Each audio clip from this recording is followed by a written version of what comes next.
Welcome to Luca is a Billionaire, where the only thing I invest in is your answers. You begin by creating the graph and choosing resolution, 2048 for high detail, 1024 for game targets. Import 3 references, albedo, roughness, and a normal direction reference, so you match lighting and scale. Next, lay out a clear node flow. Start with base shape generators, then add micro detail nodes and masks. Make named subgraphs for repeatable parts and save versions after each milestone. This gives you a repeatable, editable foundation to build the rest of the material.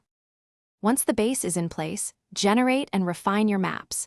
Convert a height to normal, then layer curvature and ambient occlusion to cell form.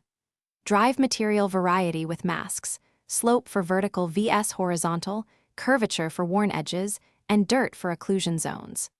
Blend using mask-driven nodes and control strength with levels or histogram scan.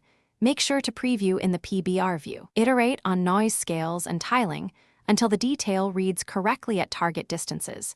This is where your material gains realism. To finish, prepare and export your texture set. Base color, normal, roughness, metallic, height, and AO at the appropriate bit depth.